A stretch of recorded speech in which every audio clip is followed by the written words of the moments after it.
Well, g'day everyone and welcome to another episode of BlankCanvasTV.com. I'm Andre Knott and we are changing the way you see and experience art.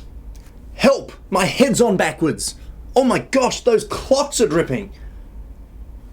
These are what some of the people must have been saying when they were looking at the works of the very first of the Surrealist masters when they first started creating their works. Today's episode we're talking about Surrealism. I'm excited to talk about it too because it is one of my favourite art mediums or art movements of the 20th century. Not because I love the art so much, although I do, but because it was completely different and it was something that had never been seen before, and it was coming from an unconscious or dream-like state.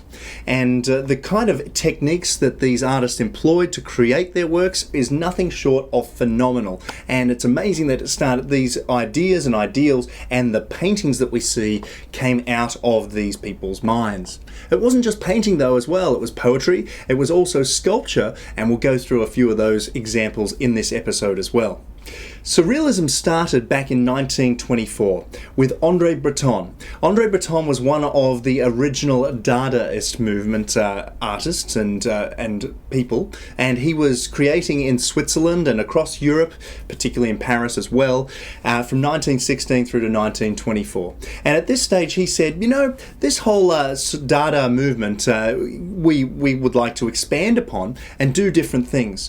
And this Surrealism was like Dada with a program, essentially with a concept or a manifesto, and not just creating something that would shock and have a bit of a laugh at art, but actually create art that was changeable and was different and was something out of the ordinary and from a dreamlike type state.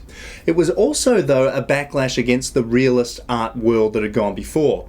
Although some of the artists who are creating surrealism were creating unreal objects or surreal objects in a real type setting.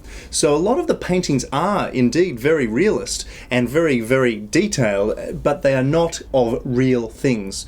They are of dreamed, imagined ideas, and the way in which they came to some of these ideas was truly phenomenal, unbelievable, the way in which they created these works. And we're going to go through a few of those ideas and ways in which they came to some of these amazing images during this episode. A lot of the work, though, was from the art of, or the concept of, the unconscious mind, or the unconscious state actually affecting our actions. And these were the studies of Sigmund Freud, and a lot of the great surrealists, such as Max Ernst, such as André Breton, and such as Paul Klee, as well as the greatest of them all, Salvador Dali, actually went ahead and studied the work of Sigmund Freud. Not only did they study the work of Sigmund Freud, but they met the man and actually spoke about this at great length and great detail, and actually got a lot of an understanding of what the unconscious mind was all about, and the desires, a lot of them very sexual and also money oriented, in the work, in the subconscious mind as well. Max Ernst was very prolific and also was trying to change the art world with his art, and the ways in which he created was phenomenal. But it's interesting that we look at some of these surrealists would employ, Max Ernst especially, would employ what's called automatic writing.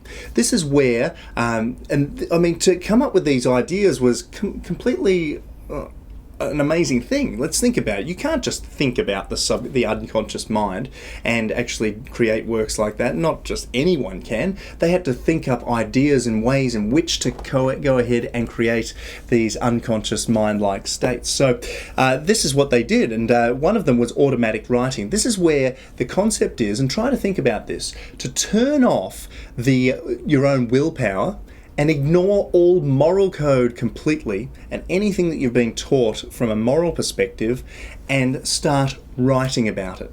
And so essentially all sorts of amazing concepts would come out of you, and you'd start writing about things that were taboo or you had never thought of before. So you've got to really turn off willpower and just allow it to go and allow it to flow in a real almost trance-like state. And some of the artists would actually even do their art in a trance-like state. And some people say that Salvador Dali, for example, was on drugs. He said, "I am the drug." that was his comment. He would also create hallucinogenic type scenarios. I'll talk about later. And he talks about he would talk about the only difference between Mr. Salvador Dali and a madman was that I'm not mad. That was his quote. That's what he said. But Dali and his melting clocks and his dreamscapes and ants. Let's talk about them. A lot of the works of Dali exhibit many different similar concepts in them. And they're like a code almost. In some ways, essentially like when you look at old works of the Renaissance, also the Mannerist art movement, and going right through the Baroque and the neoclassical movements, you have a look at the images of the saints and of Christ and the apostles, and you can see different symbols in their art, and we're going to do another episode right here on the show about that. But also you could actually see who is who by what they are holding, what they are doing, how they are gesturing, and the like. There's symbolism involved. Salvador Dali's paintings had these symbols in them as well. Although they weren't saintly, they were in fact very, very common throughout his works. And we will go through a few of them right here. For example, as a child, Salvador Dali actually had a pet bat, and he would notice that when the bat died, ants would devour the bat and the dead body. And essentially in his paintings thereafter, you see ants as his symbol of decay, and decay of the world, decay of whatever's in the work, but decay of the mind as well, and the consciousness that he's trying to portray. Eggs were symbols of fertility and hope. Crutches that you see in a lot of his paintings were symbols of needing and receiving support, and also being grounded in the real world. Okay, so when you see those crutches, that's what they mean. Teeth, symbols of sexuality. So we see a lot of gnawing and gnashing of teeth in his works. That's very vicious sexuality in his work. Drawers, symbols of secrets and sexuality as well. So we see a lot of drawers in his works.